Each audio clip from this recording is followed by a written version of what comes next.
Warga terkejut dengan perubahan wajah Pak Duhati yang begitu mirip seekor siluman.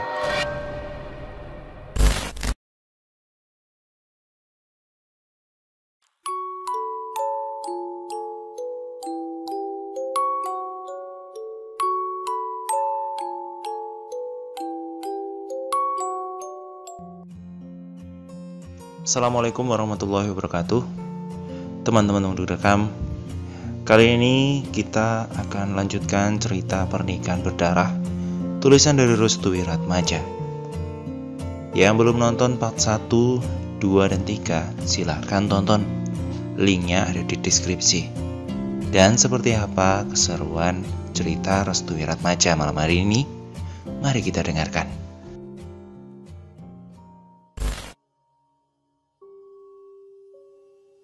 Wes. Saya sudah putuskan untuk mencoba menikahi Wartini, jelas Muji. Para warga terkejut mendengar ucapan santri yang bernama Muji itu. Mas, bercanda ya? Dia itu wadah iblis loh mas, kata warga. Nah justru itu mas, saya akan menghancurkannya. Siapkan wali palsu untuk saya ya. Jangan beritahu siapa-siapa yang sebenarnya. Mari kita bekerja sama dan benar-benar mencoba menghancurkan tindakan yang benar-benar kacau ini. Iya mas, iya. Warga mengangguk paham dan mendukung tindakan Muji. Pernikahan Muji dan Wartini. Utusan dari Muji mendatangi rumah Pak Duhati sambil menyampaikan maksud kedatangannya. Muji? Sik toh. Muji itu siapa? Apakah dia bukan orang asli desa ini toh? Dia merupakan pendatang baru pak. Kebetulan dia ingin mencari pasangan hidup. Pak Duhati tampak curiga dengan apa yang disampaikan oleh seorang warga itu. Muji? Iya, namanya Muji. Aku belum pernah mendengar nama itu dan tampaknya kok asing ya. Apa dia seorang utusan? Tanya Pak Duhati. Utusan Muji itu mengangguk paham. Satu lagi, jawablah dengan cepat ya. Jangan terlihat seperti sedang menjebak seekor rusa di tengah hutan. Kamu harus rileks dan jujur. Sebenarnya apa yang sebenarnya terjadi? Kok pandanganmu kosong seperti itu? Kamu bohong ya? Tanya Pak Duhati. Dia bukan seorang utusan pak. Dia hanya pendatang baru dan kebetulan ingin mengabdi di desa ini. Apa bapak keberatan untuk menikahi Wartini dengannya? Kebetulan dia adalah seorang insinyur muda loh pak, jelas utusan itu. Pak Duhati masih menatap mata dari utusan itu. Tampaknya Pak Duhati itu benar-benar melihat sesuatu yang berbeda. Ada sesuatu yang disembunyikan oleh orang atau utusan Muji ini. Ya wes, baiklah. Kapan akan digelar pernikahannya? Secepatnya pak kalau bisa. Kalau bisa besok atau lusa. Pak Duhati menerima tawaran itu. Namun dia juga berjaga-jaga agar apa yang terjadi kelak tidak menghancurkannya. Rencana menghancurkan Pak Duhati berjalan mulus. Kini tinggal menunggu babak terbarunya. Malam sebelum pernikahan Wartini, Pak Duhati merasa resah dan khawatir dengan calon mempelai pria yang akan menikahi Wartini. Dok, Bapak ingin bicara sebentar nih. Wartini mendekati Pak Duhati dengan wajah tertutup. Jika kamu sampai jatuh hati dengan pria itu, apakah kamu akan meninggalkan Bapak? Tanya Pak Duhati. Jika memang pelaku pembunuh ibu belum diketahui, aku tidak akan pernah jatuh hati kepada siapapun pak, jelas Wartini. Ya wes, ingat Yondok, naluri akan mengalahkan segalanya. Bahkan nilai jahat pun bakalan kalah. Jika kamu memiliki jiwa yang besar, kekuatan jahat akan kalah dengan hati kecilmu. Wartini menyimak nasihat bapaknya. Apakah kamu siap untuk menjalankan ritual lagi, Ndok? Wartini mengangguk sebagai tanda menyetujui permintaan bapaknya itu. Ya wes, sini Dok, sini. Pak Duhati kembali memasangkan susuk di wajah Wartini. Sekarang tunduklah kamu terhadap perintahku. Bunuh semua pria yang telah membunuh ibumu. Setelah selesai, Wartini dibawa ke dalam kamar. Sedangkan Pak Duhati, dia melakukan ritual seperti biasa. Hari pernikahan Wartini. Warga berdatangan dengan wajah sumringah. Tidak seperti biasa. Apa memang warga sengaja untuk melihat rencana cerdas dari Muji? Mas, tolong kembalilah dengan selamat ya. Kami menunggumu untuk menyelesaikan tugas berat ini, jelas warga kepada Muji. Tenang, kalian tenang saja. Aku bersama dengan Sang Pencipta yang telah mengirimku ke tempat ini. Doakan saja hal-hal baik kepadaku ya, pinta Muji saat itu. Di saat ijab kabul berlangsung, Muji melihat wajah Wartini penuh dengan susu. Dan benar saja, itu adalah pengikat dari Wartini agar bisa dijadikan wadah dari lelembut yang dimaksud. Bagaimana? Apakah nak Muji akan tinggal bersama kami? Saya siap kok Pak tinggal bersama Pak Duhati dan juga Wartini. Asalkan di malam pertama saya ingin membawa Wartini keliling tempat ini untuk melihat indahnya malam purnama, jelas Muji. Pak Duhati mengangguk dan menyetujui permintaan Muji. Dia tidak tahu bahwa tujuan asli dari Muji ini adalah menghancurkan wadah dari lembut itu dan menghilangkannya dari tubuh Wartini.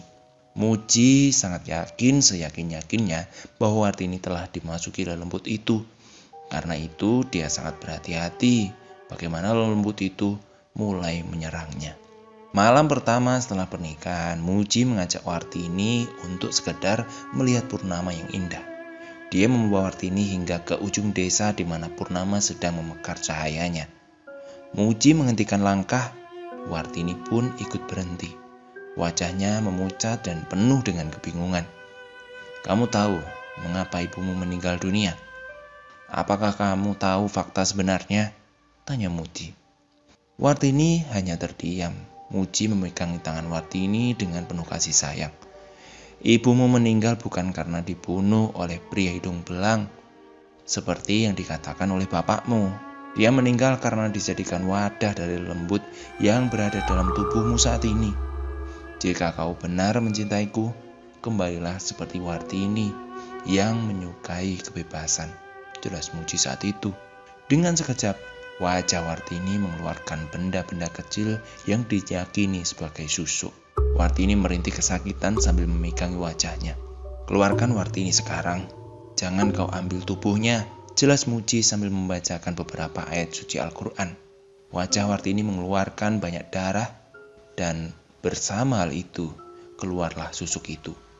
Dia menjatuhkan diri ke tanah dan memegangi wajahnya.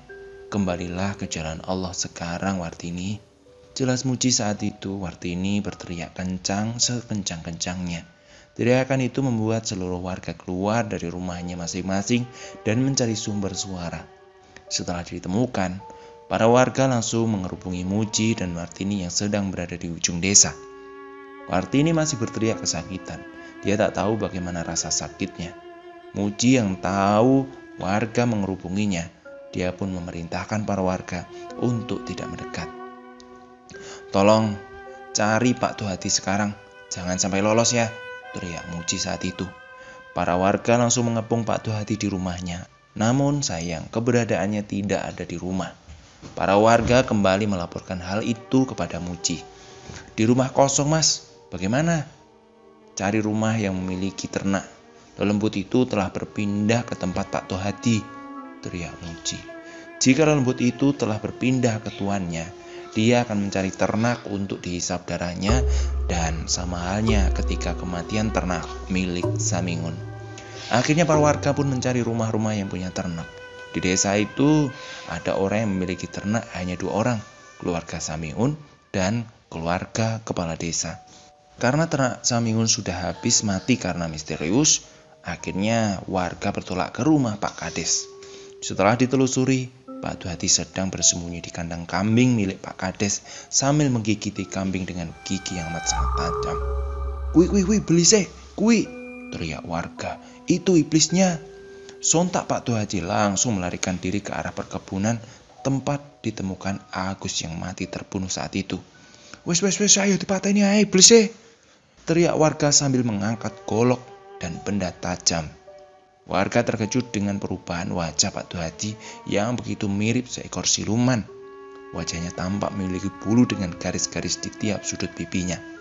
Lalu tangannya mencakar-cakar tubuh kambing itu layaknya macan yang sedang kelaparan.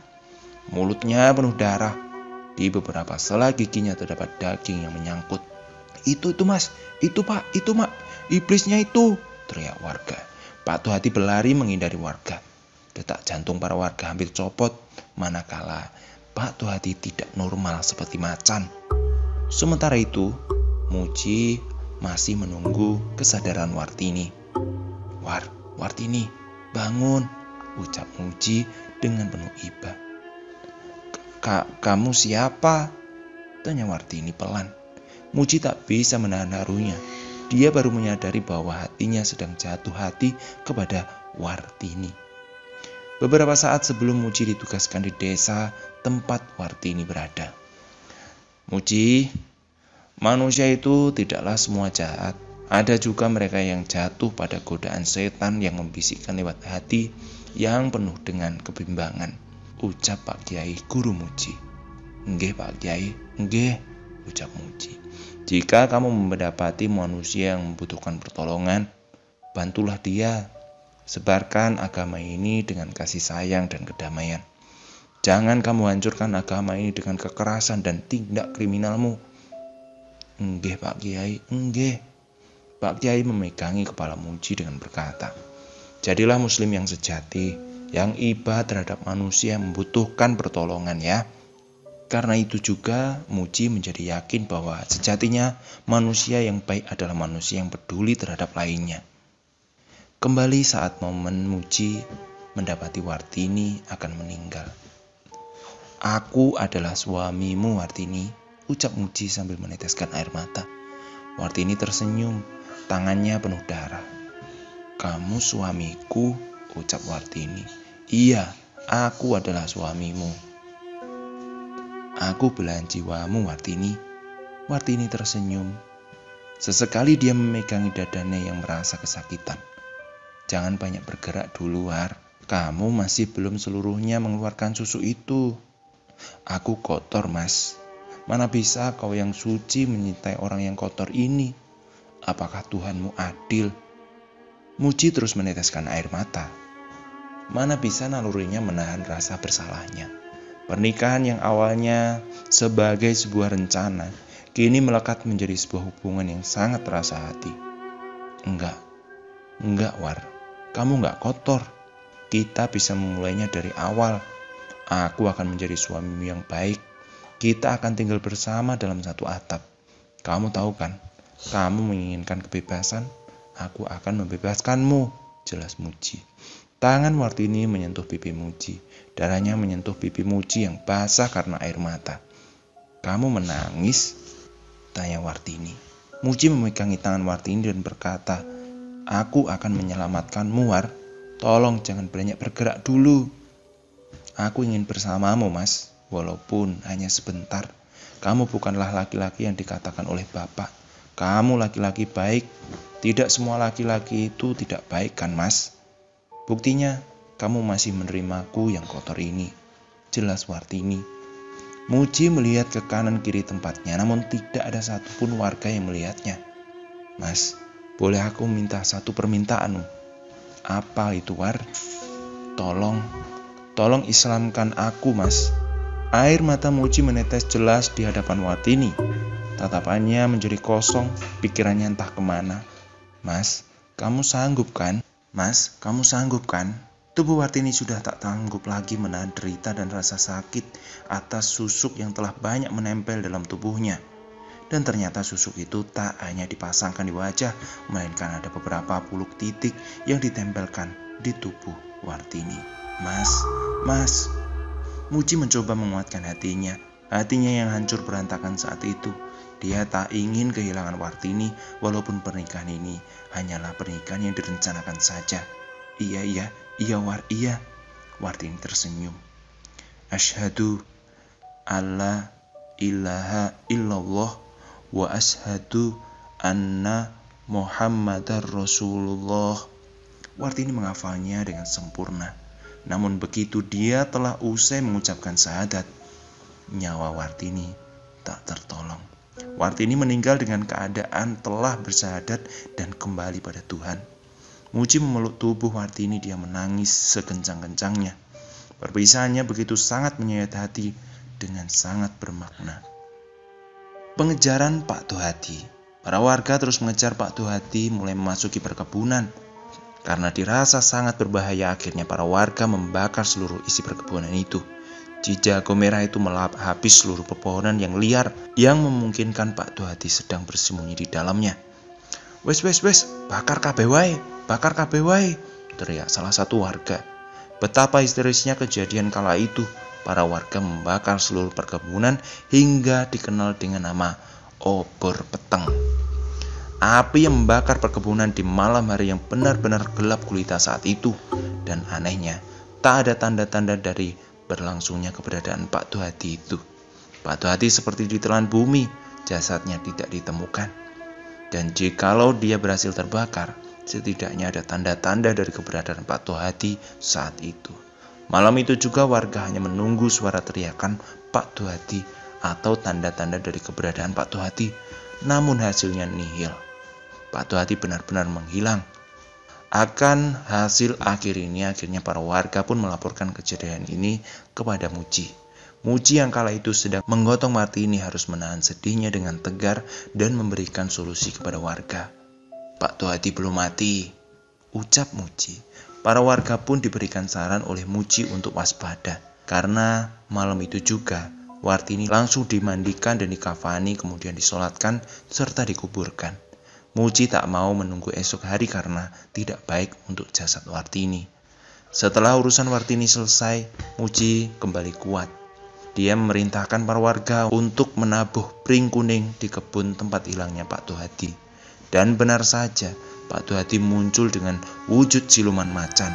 Muji memerintahkan para warga untuk menancapkan pring kuning itu di depan Muji dengan sejajar. Muji mengangkat kedua tangannya dan berdoa. Harapannya hanya satu, yaitu agar dihindari dari gangguan siluman atau apapun yang menyerupai itu. Doa Muji dikabulkan saat itu juga.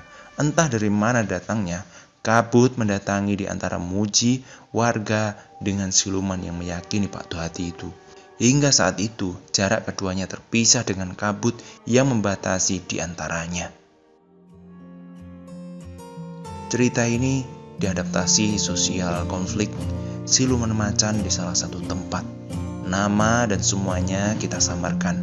Semoga teman-teman bisa mengambil hikmah dari semuanya. Terima kasih buat Restu Wiratmaja sudah membagikan ceritanya. Assalamualaikum warahmatullahi wabarakatuh.